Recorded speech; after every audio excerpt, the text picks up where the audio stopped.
இயேசு கிறிஸ்துவின் 7 வார்த்தைகள்.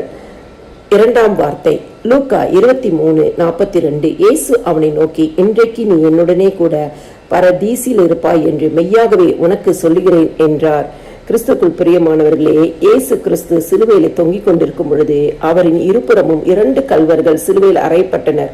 ஒருவன் இயேசுவை இகழ்ந்தான், மற்றவன் தனது பாவத்தை உணர்ந்து மனம் திரும்பினான். அப்பொழுது இயேசு அந்த மனம் திரும்பிய கல்வனுக்கு அந்த 2வது வார்த்தையை சொன்னார். இன்றைக்கு நீ என்னுடனே கூட பரதீசில் இருப்பாய் என்று மெய்யாகவே உனக்கு சொல்லுகிறேன் என்றார். இந்த வார்த்தை ரட்சிப்பு, கிருபை, நம்பிக்கை பற்றி சொல்லுகிறது.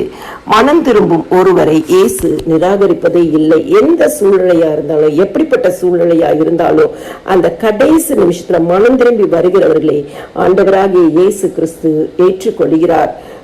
யோவான் 6:37 சொல்லுகிறது, என்னிடத்தில் வருகிறவனை நான் புறம்பே தள்ளுகிறது இல்லை என்று சொல்லி வேதத்துல நம்ம பார்க்கிறோம்.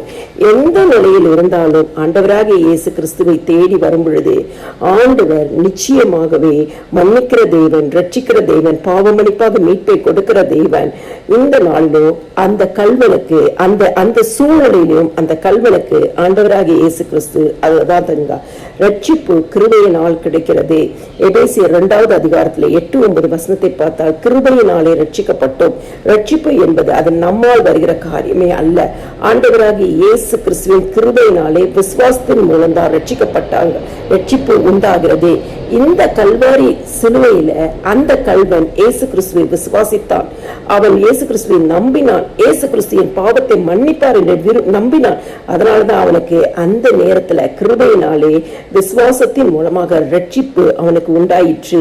அவன் இயேசுவின் மேல் நம்பிக்கை வைத்தான். அதனால்தான் இயேசு இந்த கல்வனுக்கு சொல்கிறார், ஒரு நாள் என்று சொல்லாமல் இன்று நீ என்னோட பரதீசிலே இருப்பாய் என்று சொல்லி வாக்கு கொடுக்கிறார். இயேசு கிறிஸ்துவை விசுவாசிக்கிறவனுக்கு நித்திய ஜீவன் அடைவான், நித்திய ஜீவன் உண்டு.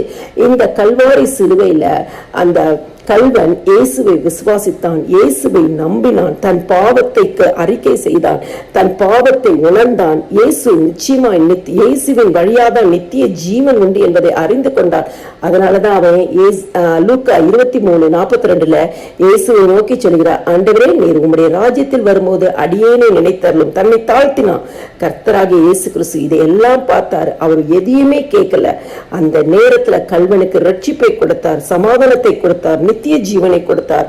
இன்று நீ என்னுடனே கூட பரதீசில் இருப்பாய் என்று மெய்யாகவே உனக்கு சொல்லுகிறேன் என்று சொல்லி வாக்கு கொடுத்தார். ஆமென்.